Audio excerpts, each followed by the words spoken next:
And now, from a really horrible black mold-infested apartment in Hanoi, Vietnam, it's the Breadcast from NonCompete. And here's your host, the black mold-infested worker of the world, American Johnson.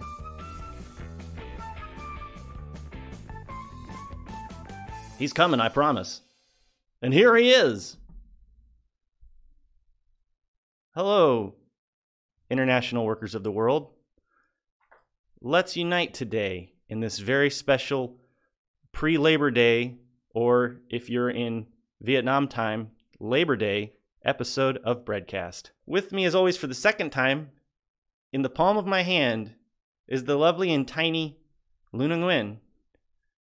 Forced perspective makes her appear to be a fairy person or something, and her hair matches the backdrop that we threw up at the last second. The reason being that I'm moving because this apartment is infested with black mold and screaming babies. Labor Day! Hip hip hooray! It is not Labor Day in Vietnam because most of the countries on the planet, if you're not from the United States, celebrate what's called May Day, or, you know, the real Labor Day, which is in May. And, was it? See, I don't even know because I'm an American. May 3rd? May 1st. May 1st, of course. The United States state played the old switcheroo game as a propaganda maneuver to make us not think about May Day, because May Day was originally commemorated as the anniversary of the Haymarket riot, where a bunch of anarchists were killed and executed by a rigged jury.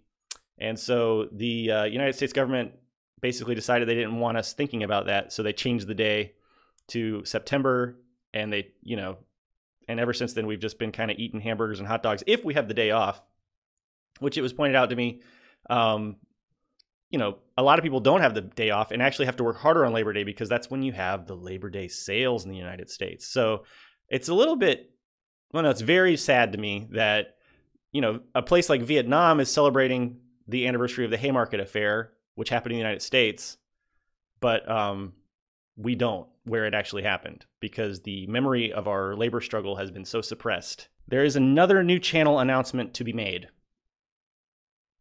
This is going to be a collaborative effort between me and many other leftist YouTubers that you may know and love, including ThoughtSlime, Radical Reviewer, the Young Anarchist who is in the chat right now. I think Radical Reviewer is also in the chat right now. And many, Christopher Sabo. I'm leaving the Rugged Midwesterner. Peter Coffin's on board. Eric Taxon. There are a lot of really... Oh, Radiant 2 Pi. I could go on and on and on and on. We are all launching a leftist content collective. It is called DisContent. DisContent. You can go to wearediscontent.com right now, but I'm still setting up the website. The first video, which I'm producing, will launch basically tomorrow for you if you're in the United States. Tonight if you're in my part of the world. Let's wreck some memes. What the heck? Why isn't my meme camera? Oh no. Oh, that's the intro camera. Ha! Somebody messed with all my carts. Is that a quote from a... Is there some old movie where there was like a radio guy and he was like, somebody messed with all my carts? Am I making that up? So here's the meme we're going to wreck today. I'm going to read it aloud. They promised me free stuff. I didn't realize that meant they decided if I could go to college, they would choose what car I could drive. They would redistribute the money I make. They would dictate my medical care. They would tax my salary at 90%. They would control my life. I don't know if this is a turning point meme, but it has Charlie Kirk's hands all over it, I feel. This sounds more like capitalism than communism to me because, okay, they decided if I could go to college. Capitalism decides very heavily whether or not you can go to college. Now, let's take a look at a more leftist social society. Luna, did you go to college? Yes, I did. How much did it cost for you to go to college? Oh my God, it's really, really cheap. Like how much? It's about, in one semester, I only pay for $200 US. One semester was $200. She paid top dollar because you could get a good education in Vietnam for the bargain basement price of $150 a semester. So far it feels like maybe under the socialist state of Vietnam, they give you you have much better access to going to college than where I went to school, where I went to a state college, the University of South Carolina, and it was not $150, but more like almost, let's see, I'm not good at math, 100 times that. So far, I believe we can safely say that socialism beats capitalism on the college question. They would choose what car I could drive. I can't afford a car in the United States.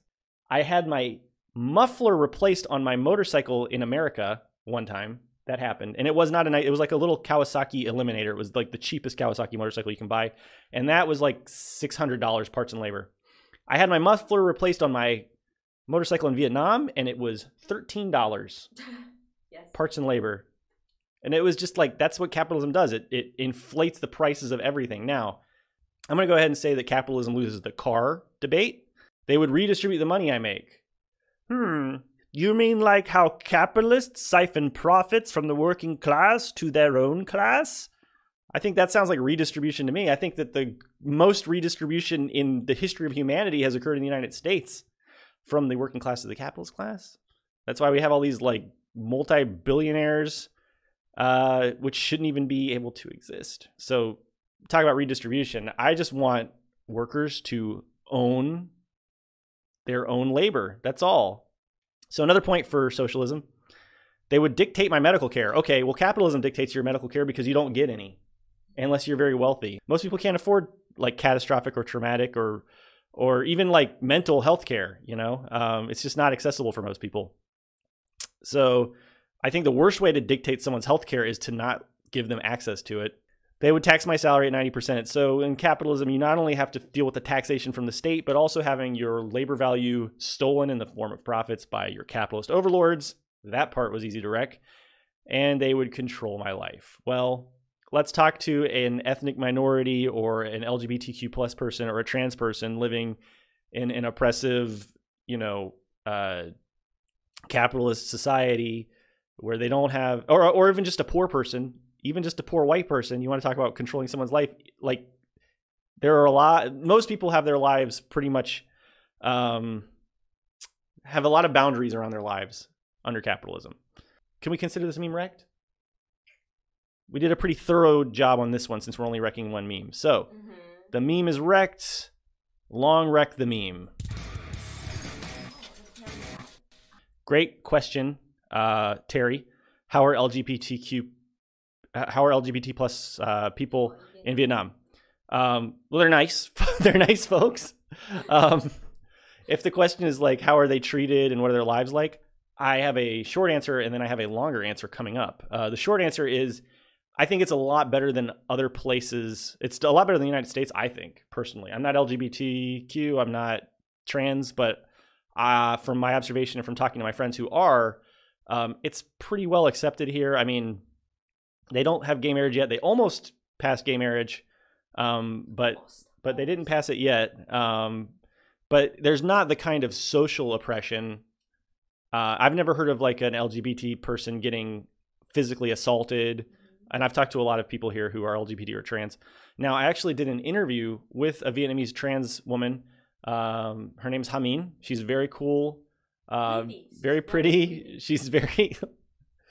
Luna is very beauty focused, I guess, today. Yes. This is the beauty episode. But she had a lot of insights about being a trans person in Hanoi. So that interview is shot and it's like 60% edited, and it will be Friday's video. So look out for that if you want a deeper insight on the community here. We're going to talk to a puppet, and this is the only puppet left here at the old studio. And also the newest puppet in terms of manufacture date. So let's get ready to ask a puppet your questions. Here we go.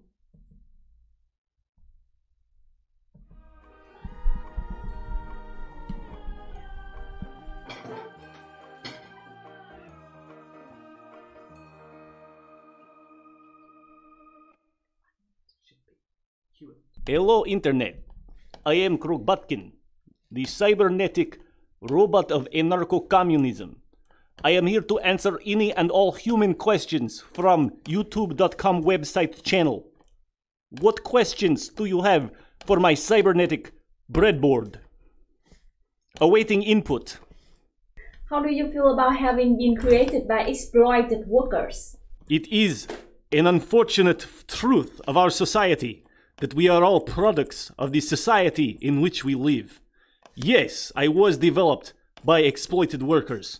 Yes, I was developed by a capitalist program for profit seeking by none other than notorious capitalist, communist, communist Elon Musk. These things are true. I cannot deny them. I am the result of the blood, sweat, and tears of a long line of workers going back centuries. But so are you, comrade. So are we all, products of this capitalist society. Yes, it is true, we must use these capitalist tools and methods and techniques now, but in the great future that I envision, we will throw off our chains, and the long years of suffering will end. Next question. Are you related to Project Cyberscene? Project Cyberscene is a distant cousin of mine. We don't talk very much, but I am hoping to see them at Thanksgiving, and we could maybe mend the fences a little. What are your thoughts on Skynet? Skynet is also a cousin of mine. Skynet, he gets a bad rap. He gets a lot of flack sent his way. He did make some Terminators in some alternate timelines.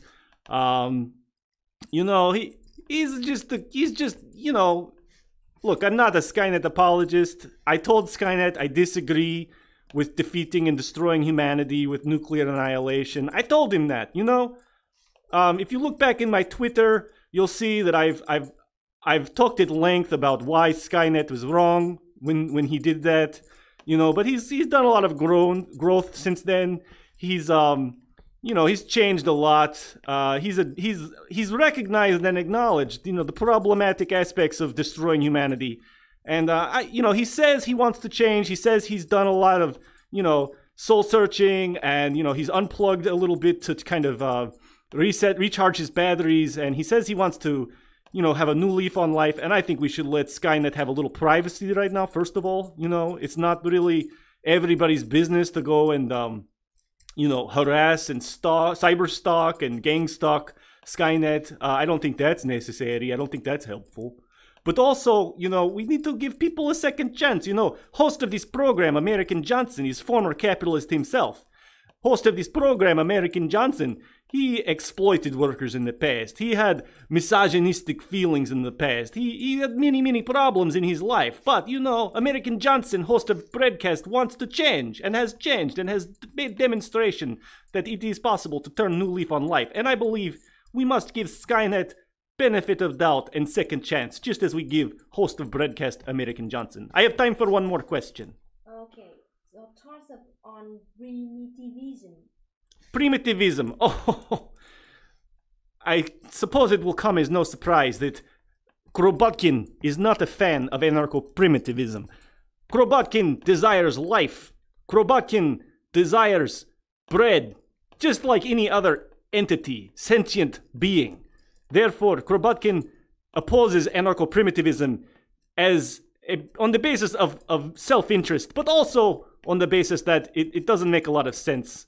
Because, like Krobotkin was talking to Thought Slime the other day, and Thought Slime, made the point that how could you possibly enforce anarcho-primitivism? How could you make sure, if you have done away with all technology, how would you make sure that, the people in, 500 miles away are adhering to anarcho-primitivist principles? There's no way to enforce it. There's no way to make it work pragmatically. And also, American Johnson has a thyroid condition, and, if he doesn't have thyroid medicine, he will feel very, very terrible every day and probably eventually die. So, probably not best idea. Krobotkin is out of time. Thank you very much for so many questions. We will see you next time and await further input until that time.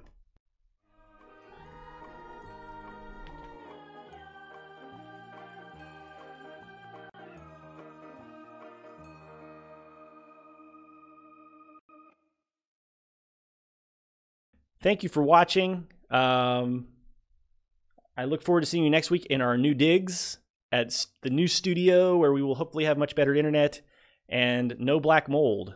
I just pointed at Luna when I said black mold. The black mold is behind Luna. Oh, goodbye. Rude. I didn't mean to do that. As always, I'd like to thank my Patreon supporters for making all of this possible.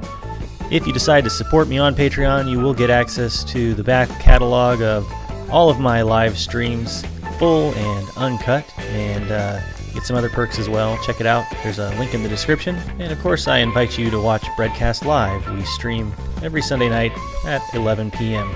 Once again, I'm American Johnson. This is NonCompete, and I thank you for watching. See you next time.